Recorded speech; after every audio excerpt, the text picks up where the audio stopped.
여러분 안녕하십니까. 2024년 3월 5일 화요일 저녁 김경국TV 시작하겠습니다. 오늘 국회에서 여러 가지를 생각하게 하는 장면이 연출되었습니다. 바로 이 사진입니다. 다들 보셨겠지만 이재명과 조국이 손을 잡은 장면입니다. 간단하게 말하면 범법자 두 사람이 국회에서 손을 잡고 윤석열 정권 타도를 위해 연대를 약속했습니다. 한 사람은 대장동, 백현동, 위례신도시, 성남FC 후원금 의혹 등 온갖 비리 의혹과 위정교사 혐의, 선거법 위반 혐의 등 무려 3건의 재판이 진행 중인 피고인입니다. 뿐만 아니라 쌍방울 대북 불법 송금, 경기도 법인카드 불법 사용, 정자동 호텔 등 여러 가지 혐의로 검찰 수사를 받고 있는 피의자이기도 합니다. 또 한 사람은 자녀 입시 비리 등으로 항소심에서 징역 2년형을 선고받고 지금 대법원 최종 판결을 기다리고 있습니다. 뿐만 아니라 청와대 울산시장 선거개입 혐의와 관련해서 검찰 수사를 받고 있습니다. 두 사람은 감옥에 있어야 할 처지입니다. 그런데 지금 한 사람은 제1야당 대표로, 또 한 사람은 신생비례정당 대표로, 그것도 원내 진입이 확 실시되는 신생정당의 대표로 두 사람이 손을 마주 잡았습니다. 이재명 대표 입장에서는 친문 진영을 갈라치기 하겠다 이런 의도도 포함됐겠지만 어쨌거나 정말로 막장으로 가자는 생각인 것 같습니다. 대한민국이 왜 이런 사람들이 활개치는 나라가 됐습니까? 범죄자 두 사람이 손을 잡고 마치 윤석열 정권에 의해서 핍박받는, 자기들은 아무 죄가 없는데 윤석열 정권이 죄를 뒤집어 씌우고 있다는 식으로 지금 윤석열 정권 타도를 외치고 있습니다. 두 사람이 마치 무슨 투사라도 된 듯이 지금 행동하고 있습니다.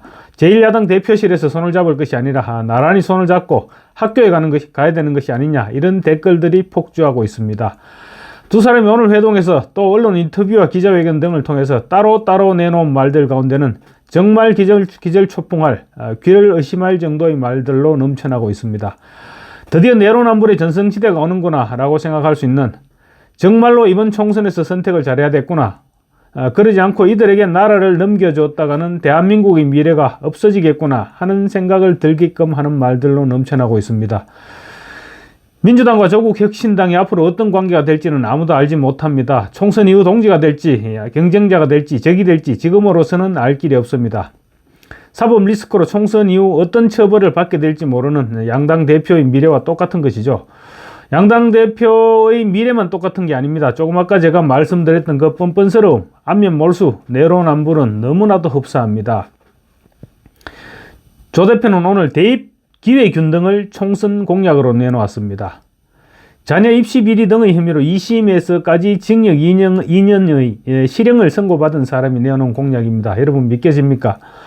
이 정도면 내로남불이 아니고 안면몰수, 아니 국민무시라고 하는 게 맞을 듯 합니다. 조국은 구체적으로는 사회 경제적 약자의 경우에 있어 과거와 달리 대입을 통해 계층 상승을 하는 기회가 줄어들고 있기 때문에 외국에서 많이 하는 기회균 등 선발을 도입하고자 한다 이렇게 주장했습니다. 조국 전 장관 과거 민정수석 시절에 이런 말을 했었죠. 개bun가들, 그러니까 개나 붕어나 가재들은 굳이 좋은 대학에 갈 필요 없다 이렇게 말을 했었습니다. 그 민정수석이 지금 다시 돌아왔습니다. 역시 사람 변하지 않습니다. 그깟 재판이 뭐라고 2년 선고 정도가 뭐 어쨌다고 사람을 바꾸겠습니까? 그때 그 사람 그대로였습니다. 아니 오히려 민정수석에서 한 단계 업그레이드된 조국혁신당 대표입니다. 조국은 지금 우리 사회가 부익부 빈익빈이 심해진다는 건 다들 알고 계실 것 같다. 이런 문제를 해결하는 데 있어서 입시 경쟁이 치열할 수밖에 없는 조건이다. 그러면 그렇게 얘기하면서 대입 기회균 등이 한국 사회 현실에 적합한 시의적절한 공약이라고 강조했습니다. 대한민국의 모든 사람이 얘기할 수 있어도 조국은 이런 얘기를 하면 안 되는 게 아닙니까? 대한민국 법원 1, 2심 판결에서 2013년 서울대 공익인권센터 인턴 증명서를 위조해서 딸 조민 씨의 서울대 의전원 입시에 제출했고, 2017년 최강욱 전 의원이 써준 허위 인턴 확인서를 아들 조원 씨의 고려대 연세대 대학원 입시에 제출했고, 2018년 다시 위조해서 조원 씨의 충북대 로스쿨 입시에 제출했고, 조국 부부가 조원 씨의 조지 워싱턴 대 온라인 시험 대리 응시 등의 혐의 모두가 유죄로 판결됐습니다. 조국은 이에 대해서 저희 재판 문제는 제 개인이 알아서 할 문제다. 조국혁신당이랑 공당이 추구하는 비전과 가치는 따로 있기 때문에 구별해서 봐주시면 좋겠다고 말했습니다. 이 무슨 뚱딴지 같은 소리입니까?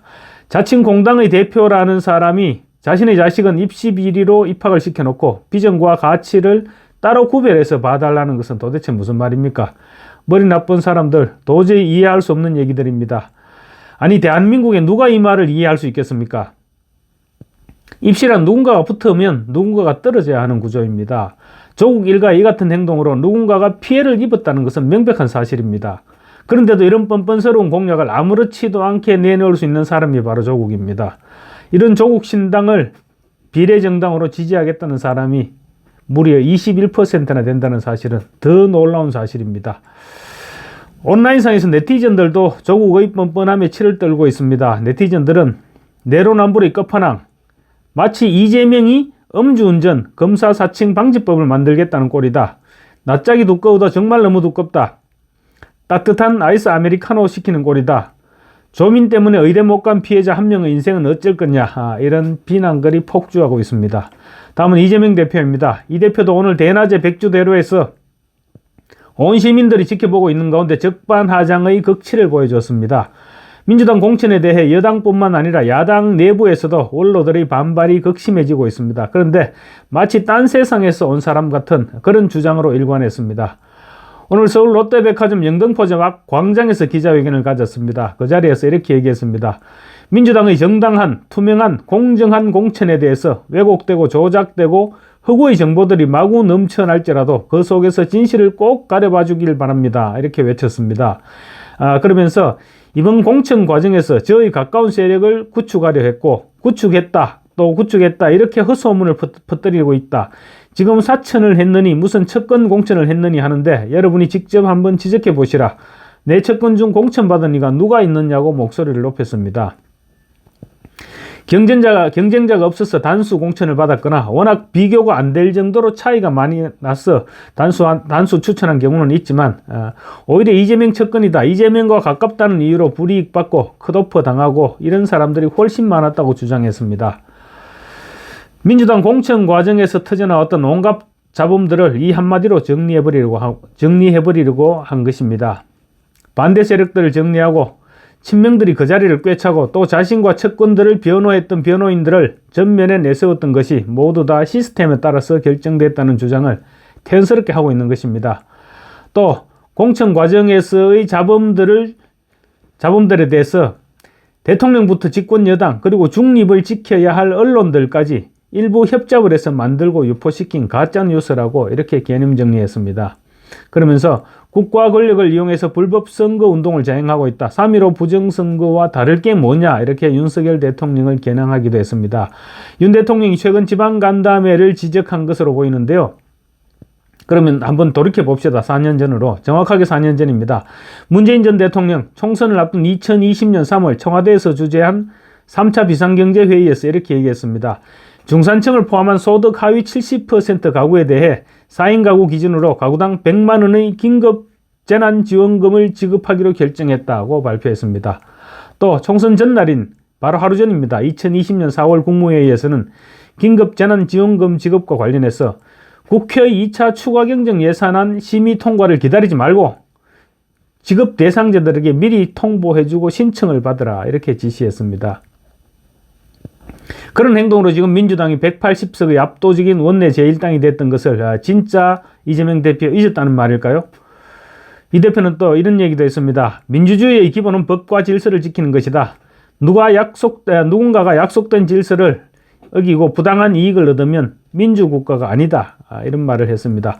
조국 대표가 대입 기회균등을 외친 것과 너무나도 흡사한 얘기입니다. 초록은 동색이라고 하더니 그 말을 이렇게 실감하게 됩니다. 정신 똑바로 차려서 투표해야 됩니다. 투표장에서 투표를 하기 전에 사람과 정당을 골라내는 약간의 수고로움을 감내하지 않는다면 이재명과 조국 같은 이런 사람들이 활개치는 세상에 우리뿐만 아니라 우리 자식들도 살아가야 된다는 사실을 잊어서는 안 될 것 같습니다. 감사합니다.